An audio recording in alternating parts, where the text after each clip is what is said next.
College degree scam, university degree scam, এবং তুমি দেখবা যে অসংখ্য অশিক্ষিত মূর্খ ড্রপ আউট অনেক মানুষজন আর কি এটাকে খুব বেশি গ্লোরিফাই করে যে আমি ইনফ্লুয়েন্সার, আমি এটা করতেছি।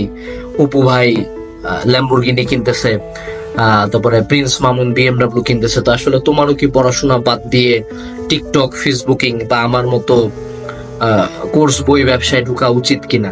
পড়াশোনা ওয়ার্থ ইট কথাটা আসার আগে বুঝতে হবে যে আমি লাইফে কি চাই।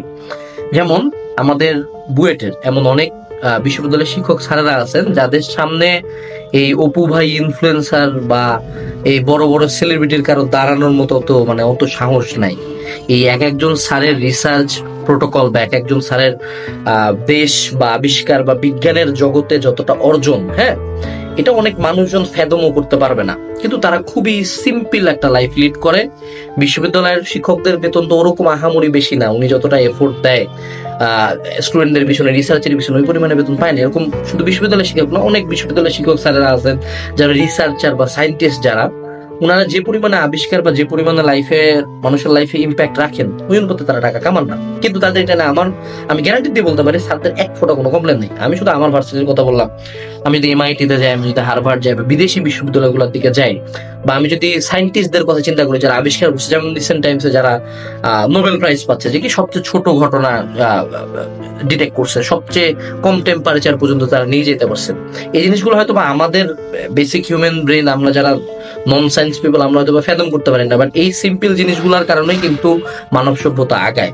আমি অলওয়েজ সায়েন্টিস্টদের কথা আনি, কিন্তু কারণ এই মানুষগুলা তাদের পুরা লাইফ একটা ক্রাফটের পিছনে দেয়, যেই ক্রাফটটা হয়তো বা সে ভোগও করতে পারবে না, সে হয়তো এখান থেকে মনিটাইজও করতে পারবে না, বাট পুরো মানব জাতি উপকৃত হবে। এই যে তুমি আজকে যে ফোনে নেট চালায়, আজকে যে আমার এই ভিডিওটা দেখতেছো, এই যে আমি একটা ফোন দিয়ে ভিডিও করতেছি, এই যে আমার চারপাশে লাইট জ্বলতেছে, এই যে আমি একটা টেবিলের মধ্যে বসে আছি, এই যে পেট্রোলিয়াম থেকে উৎপন্ন সুতা দিয়ে আমার রুমের মধ্যে একটা পর্দা ঝুলানো আছে, আমি যে গেঞ্জিটা পরে আছি এটাও পলিয়েস্টার, এটাও পেট্রোলিয়াম থেকে বানানো, সেগুলো প্রত্যেকটা হলো সাইন্টিফিক্যালি সিনথেসাইজ জিনিসপাতি। কোন একজন বিজ্ঞানী তার পুরো লাইফের এভরিথিং ডেডিকেট করে এটা আজকে আবিষ্কার করছে দেখে আজকে আমি এই সুবিধাটা তোমার সাথে কথা বলতে পারতেছি। তুমি চিন্তা করো, খুব সিম্পল একটা জিনিস চিন্তা করো, একজন ডাক্তার কতগুলা মানুষ তার জীবদ্দশায় বাঁচায়। একজন ডাক্তারের চেয়ে বেশি চিন্তা করো যে সার্জিক্যাল ইনস্ট্রুমেন্ট গুলা বানাইছে, যে ECG মেশিন বানাইছে, যে টেস্ট গুলা বানাইছে, যে একটা ওষুধ বানাইছে, জাস্ট একটা সিঙ্গেল ওষুধ কত শত কোটি মানুষজন মানে এই আমাদের যুগের আগে থেকে কিয়ামতের আগে পর্যন্ত কত হাজার কোটি লক্ষ মানুষের জীবন বাঁচাবে। সো এই ইম্প্যাক্ট গুলা কে রাখতেছে? এই ইম্প্যাক্ট গুলা কি অপু ভাই রাখতেছে? এই ইম্প্যাক্ট গুলা কি টাকা আলা অ্যান্ড্রু টেট রাখতেছে? এই ইম্প্যাক্ট গুলা কি তোমার ফ্রিল্যান্সার ইনফ্লুয়েন্সার রাখতেছে? না। So you don't have the authority or right to tell যে পড়াশোনা কোনো কাজের না।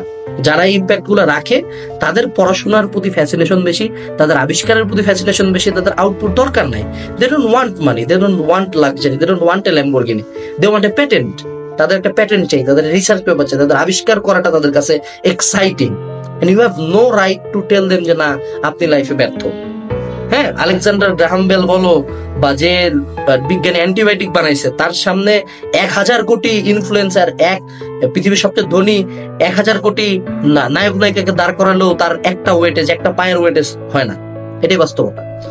এটা হলো প্রথম কথা। তার মানে কি, পড়াশোনা ভালো কার জন্য? যারা লাইফে পড়াশোনা রিলেটেড ক্যারিয়ার চায় বা যারা ওইটাকে পছন্দ করে। এখন যদি তুমি এরকম হইতে চাও যে না আমি পড়াশোনা বা আমার একাডেমিয়া বা রিসার্চ আবিষ্কার এইসব নিয়ে কোনো ফ্যাসিনেশন নাই, আমি টাকা কামাইতে চাই, আমি ফুটানি করতে চাই, আমি উড়াইতে চাই, ইউ আর ওয়েলকাম। তাহলে তো পড়াশোনা করার দরকার নেই। তাহলে বেসিক একটা যে কোনো জায়গা থেকে BSc ডিগ্রি নাও, 24 ঘন্টা বিজনেস করো, কিন্তু বিজনেসের সাকসেস রেট কত এটা বুঝো। এটা বুঝো যে বিজনেসের সাকসেস রেট কত, ম্যাক্সিমাম বিলো 10%। তো তারপরে ধরে নিলাম তুমি সাকসেসফুল, তাহলে ওই লাইনে যাও। তোমার তখন ইনফ্লুয়েন্সার বা ফ্রিল্যান্সিং বা বিজনেস বা এনিথিং ওই লাইনে যাইতে হবে। ঠিক আছে, গেল। এটা হলো দ্বিতীয় পয়েন্টটা। তৃতীয় যে পয়েন্টটা, অনেকের দেখি আবার রিসেন্টলি একটা ট্রেন্ড উঠছে 9 to 5 জবকে খুব ছোট করে, যে হ্যাঁ 9 to 5 জব করে আমি সারাদিন ল্যাম্বরগিনিতে ঘুরি, আমি খুব দামি দামি মদ খাই, আমি দুবাইতে যাই, আমার পাশে 8-9টা মেয়ে, আর তুই হলো 9 to 5 জব করিস। খুব ফাপড় করে এটা বলে যে আরে কোনো লেম বিষয়। এই বিশেষ করে আর কি 9 to 5 জব। এই তোমার যে আশপাশে যে কারেন্ট চলতেছে, এই কারেন্ট হলো PDB-র লোকজন কন্ট্রোল করে। কি করে সে 9 to 5 জব করে। এই যে বড় বড় মাল্টিন্যাশনাল কোম্পানি, এই যে গুগল ফেসবুকের জব নিয়ে যে পাগল হয়ে যাও, এলে কি গুগল ফেসবুকের মানুষ কি করে? 9 to 5 জবই করতেছে। তো গোটা পৃথিবীর ওয়ার্ক ফোর্সের হয়তো বা 99% মানুষজন কি করে 9 to 5। এই 9 to 5ই তো পৃথিবীটাকে চালায়, সমাজটাকে চালায়। এই যে যত বড় বড় অফিস, যত বড় বড় কংগ্লোমেরেট জায়ান্ট, এটার ফাউন্ডারটা হয়তো বা বিজনেসম্যান, বাকি সকল এমপ্লয়ি কি 9 to 5 এমপ্লয়ি। তো তুমি কিভাবে গোটা পৃথিবীর ওয়ার্ক ফোর্সের 99% মানুষকে ছোট করে কথা বলার এখতিয়ার রাখো? মানে এই অধিকারটা তোমার কে দিল? এখন কেউ যদি 9 to 5 জব করে একটা স্টেবল লাইফ লিড করে আল্লাহর ইবাদত করে ভালো মতো নামাজ কালাম পড়ে একটা বউ বাচ্চা নিয়ে শান্তিতে একটা ছোট ফ্যামিলি, ছোট বাড়ি, ছোট গাড়ি নিয়ে হ্যাপি থাকে, who gives you the right to troll them? তাদেরকে ইনসাল্ট করার এখতিয়ার কে দিল? সে তো এটা চুজ করছে। এখন ধরে নাও যে একটা মসজিদের একজন ইমাম, ঠিক আছে, একজন ইমাম কত টাকা কামায়? কোটি কোটি টাকা কামায়, গাড়ি বাড়ি কিনে, কিছুই তো করে না। কিন্তু কিয়ামতের দিন যখন সৃষ্টিকর্তার সামনে দাঁড়াবে, একজন ইমাম ইকুয়ালস টু হলো 1000 বিজনেসম্যান। এই বিজনেসম্যানদের পাপের ঘটি পূর্ণ হয়ে মনে করো মানে বিনা হিসাবে জাহান্নামে চলে যাবে মেজরিটি, এদের এত পাপ। তো একজন ইমাম তো ওই দিক দিয়ে আল্লাহর সামনে কয়েক কোটি গুণ বেটার, একজন মুয়াজ্জিন কয়েক কোটি গুণ বেটার, একজন খাদেম কয়েক কোটি গুণ বেটার। তো তুমি এখন তাদের বলে তোর টাকা নাই, তোর টাকা নেই। হ্যাঁ, টাকা ইম্পর্টেন্ট, আমি টাকাকে ছোট করতেছি না, বাট আমি যেটা বুঝাইতে চাচ্ছি সেটা হলো যে প্রত্যেকের লাইফ চয়েস আছে। এখন ইমাম সাহেব উনি চান আল্লাহ সন্তুষ্টি অর্জন করে ইসলাম ধর্ম প্রচার করে একটা স্টেবল লাইফ লিড করে মরে যেতে, তোমার এটা নাকি সমস্যা? বা ধরো 95 জব করে কেউ চায় যে একটা সুন্দর স্টেবল লাইফ লিড করে সে মরে যাবে, তোমার এটা নিয়ে কোনো সমস্যা আছে? না। এখন তুমি যদি এটা চাও যে না আমি 9 to 5 জব করবো, সিম্পল একটা লাইফ লিড করবো, আমি তো প্রেশার চাই না, স্ট্রেস চাই না, বিজনেসের এত স্ট্রেস আমি নিব না, রিস্ক আমি নিব না, আমি আমার লাইফে হ্যাপি আছি, 9 to 5 জব করবো, ইউ আর ওয়েলকাম। আমার কথা হলো এই বয়সে আসে, আমি শুরুর দিকে আমার লাইফের একটা উগ্র ফেস ছিল। আমি এত কম বয়সে একটা বয়সে এত টাকা পয়সা দেখছি, এত ফুটানি করছি যেটা মানে কল্পনাতীত। এখন বুঝি এগুলা লেম, কোনো দরকারই ছিল না। এখন লাইফ অন্যরকম, এখন লাইফের রিকোয়ারমেন্ট আলাদা। বাট এইটুকু বুঝাই শিখছি আল্লাহর রহমতে যে যার লাইফের গোল যেটা, যে তুমি কি চাও, কেউ 95 চায়, কেউ সৃষ্টিকর্তার সন্তুষ্টি চায়, কেউ বিজনেসম্যান হইতে চায়, কেউ একাডেমিতে যাইতে চায়, কেউ হয়তো বা সাংবাদিক হইতে চায়, কেউ হয়তো বা খেলোয়াড় হইতে চায়, কেউ হয়তো বা গায়ক হইতে চায়, কেউ হয়তো বা ডাক্তার হইতে চায়, রেসপেক্ট এভরিওয়ান। প্রত্যেকে, কেউ হয়তো বা পলিটিশিয়ান হইতে চায়, রেসপেক্ট এভরিওয়ান, এটা তার লাইফ। সে যদি ওইটা করে হ্যাপি থাকে, তোমার এটা নিয়ে কোনো কথা বলার এখতিয়ার নাই। তো আমার ভিডিওটা সামারি হলো, পড়াশোনা কার্যকর না, পড়াশোনা খুবই কার্যকর, বাট ডিপেন্ড করতে হবে যে তুমি আসলে লাইফে কি চাও।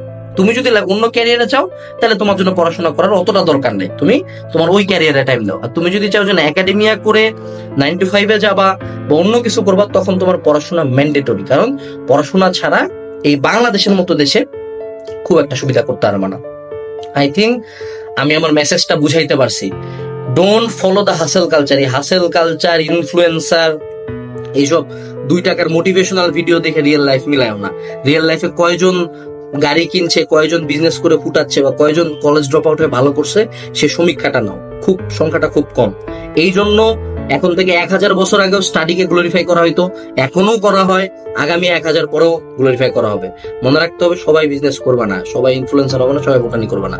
যে যার লাইফ, যে যার ক্যারিয়ার যেটা চুজ করবে, you have to respect that, and তোমাকে তোমার চুজিংটা করতে হবে। এটুকু ছিল আজকের ভিডিওতে। আই থিঙ্ক আমি আমার মেসেজটা ক্লিয়ার করতে পারছি। আসসালামু আলাইকুম, টাটা।